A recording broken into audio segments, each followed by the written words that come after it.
The date was 14th of February 1962. It was a Wednesday. The weather was really, really bad. There were gust of winds of 177 miles an hour. There was a really bad storm. It caused immense damage to Sheffield. Meanwhile, in a house in Fir Park on Tideswell Road, there was two couples, John and Dot. Her name was Dorothy, she liked to be called Dot, and Bunny and Joe. Joe and John were like quite characters, Jack the lad, and, well, to say they wasn't straight was an understatement. Anyway, this one night they decided, because the wind was so bad, they knew that any noise that they made, it would go unheard. So they decided they were going to rob a bank in the middle of the night. So off they toddled to go and rob a bank. Meanwhile, Dorothy and Bunny decided they were going to make the fire, which was an open fire. So they got the papers and wrung it round and wrapped it round their hands, because I don't think there were firelighters in them days. They might have been, but I don't know. That's what they used, because they didn't have no money, they didn't have anything. They used to cook on the fire. Anyway, Dot was very heavily pregnant. She was 9 months pregnant. She did have a child already. Her name was Julie, and she was 11 months old. So while they'd gone out, supposedly robbing the bank, Dot went into labour. Then there were no telephones or anything like that, so you had to do what you had to do. Luckily, Bunny was there with Dot. About 10 hours had passed and no sign of John or Joe. A couple of hours later, the door flings open and John and Joe shouting, "Dot, Bunny, Dot, Bunny." Anyway, they didn't come. They didn't answer. So they've gone in the house, Joe and John. And Bunny said, "John, I think you better come here. Let's go into the other room. Got something to show you." John saying, "Where's Dot? Where's Dot? I need an hand with these bags, these black sacks." She said, "Just come in, John." And he's walked through to the other room in the parlour, and there was Dot holding a brand new baby, a newborn baby. So he was quite pleased, John. I think he'd have been more pleased if Dot had have gone out and helped with the bags, black sacks. Anyway, so it was just coming light, so it was dawn.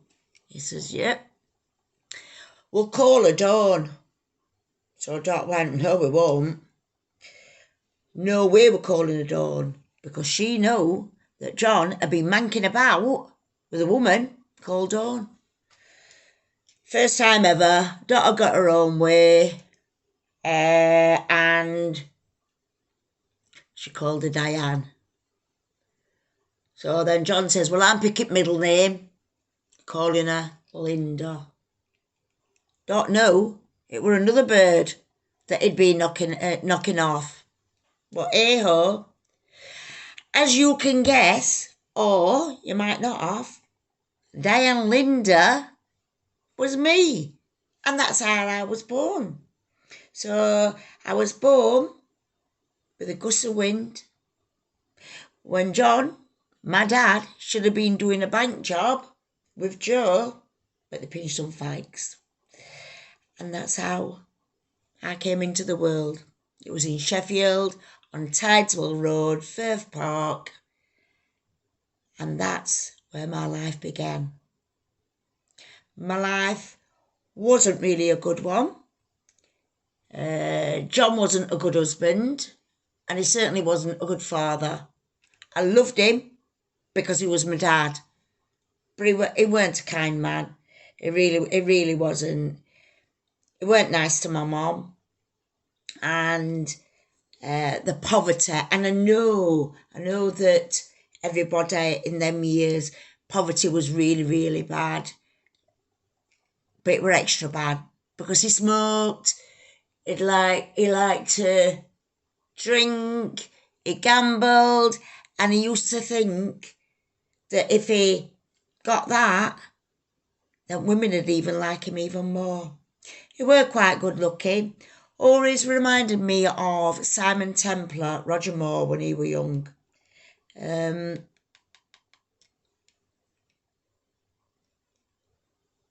then we moved to Attercliffe, 242 Newhall Road. I was there till about 5.5, 6-year-old. A lot of hunger, a really lot of hunger.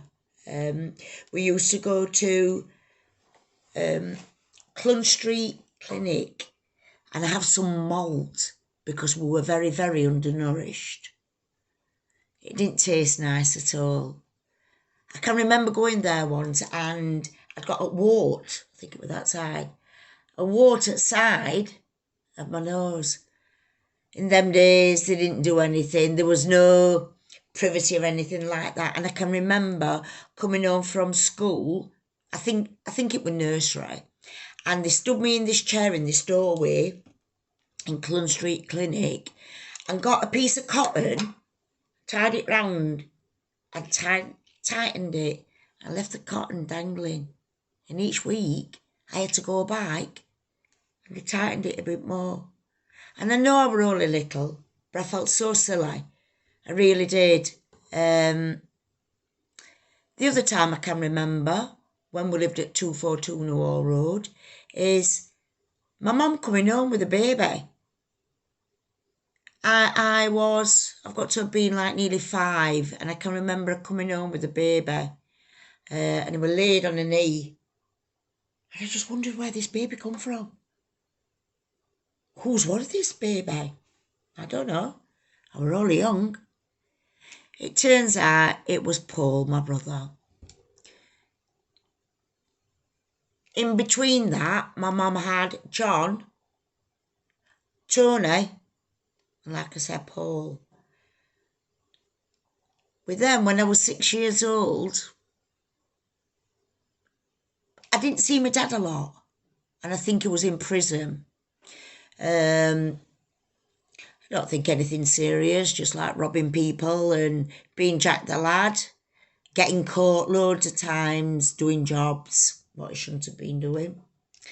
And then I can remember we moved to, from there, Longley Avenue West, and that were at Shirecliffe. And that's when my life turned upside down. I thought it were bad at Attercliffe. Not a patch. And what I went through.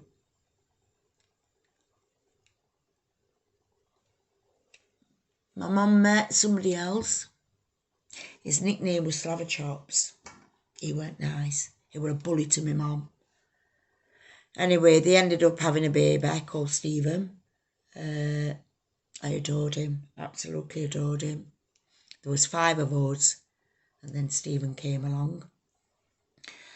My stepdad didn't like me because I got an opinion. I wasn't cheeky, none of us kids were cheeky. We've got manners. Oh, and he used to batter me. And I can remember I saved up some money I babysat one night and I'd got £5. I think I were only about 10 or 12. And I got £5 and I bought some biscuits, lemon puff. Oh God, it was just so nice having these biscuits. So I put them in this special tin. Then I'd saved them, and then I decided one night, I think it was Sunday night, to get them out. So I've opened the tin of biscuits, and next thing, this big hand came round, just smashed me in my face. I wondered what had hit me, and it were him, my mother's husband. Smashed me in the face for having a biscuit. He decided they were his.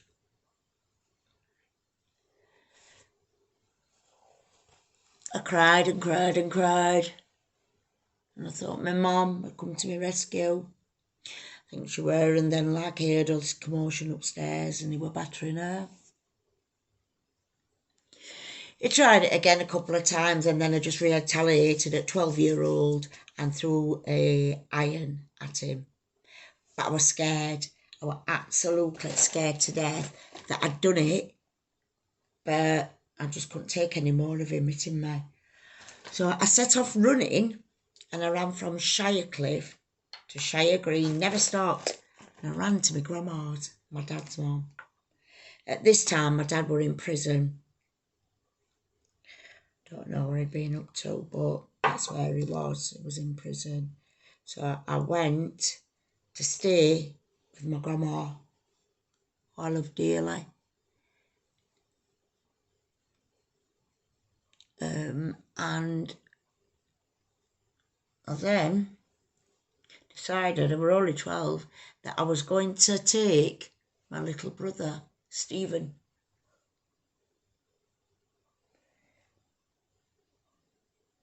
So that's what I did. My mum come up one day and I asked to see if I could keep Stephen just for a few hours. And then I refused to give him up. In them days, there weren't things like social workers or things like that. I think actually my mum was quite relieved that I took him, because she didn't really have a nice life with slabber chops. That's what we used to call him, Jasper, slabber chops. Horrible, horrible person. So I stayed with my grandma for a few years, and then one day she just turned so poorly. She was really ill. And I can remember my grandma's daughter, Auntie Lane, running round to doctors. My grandma was laid on to tea. And the next thing, she was in hospital. And my last thing that I said to her, I gave her a kiss and I said, I love you. And I kissed her on her left shoulder and she just felt like bone. And then she says, what a strange day to die today. Thursday the 8th. But it weren't, it was Thursday the 7th.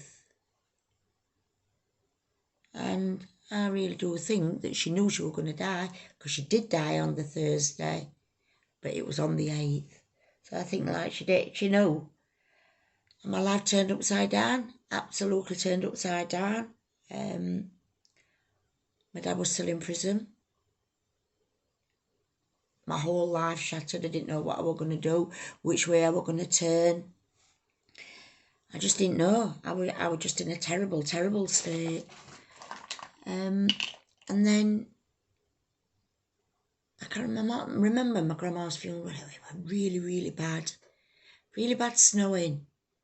And me and my sister Julie, my grandma's funeral was on my 16th birthday on 14th of February. And we walked from Shirecliff to Shire Green, and they had to get snowplows out. I can remember wearing these stiletto shoes. They were like grown-up women's summer sandals. And we wore that. And I can remember hiding behind this car because I saw a funeral procession going past. And I thought it was my grandma's. And I was just so scared. But it wasn't. And a tractor ploughed all the way to that we could get to Shire Green Cemetery. The day before the funeral, I went into town with my friend. We went to Cannon. It was a good pub then, very lively, full of gangster wannabes. But it was fun. And beer. I used to go out with 50p, get drunk, get there, get back, and have a chip butter. And on this particular night, the night before my birthday, I met somebody, but I was so drunk. And I can remember I got a black, like a black stretchy dress on, and it were all rushed up both sides. And I had a pair of white leggings on and the same shoes, the high heels. And I can remember vaguely kissing somebody, and they says, "Oh, I'll see you next week." So giddy, so excited. You don't understand how excited I was. So the next week, it was Grandma's funeral the day after. We found out she died of lung cancer through smoking. That day, 14th of February, on my 16th birthday, we buried my grandma. And like an idiot, I started smoking. I don't know why. I just thought it was the in thing to do. I just really didn't understand. The week after, I took my friend Tina. I says, "Come with me. I'm meeting this lad." I said, "But I can't remember what he looks like." And she says, I can remember. So we went downstairs in Cannon, and she pointed, she went, "There he is." I looked at him, I thought, fuck off. No way. And so this like tallish young lad, spots all over his face, polo neck, and he got one of them really tall umbrellas. Looked quite cool actually, and I thought, oh no.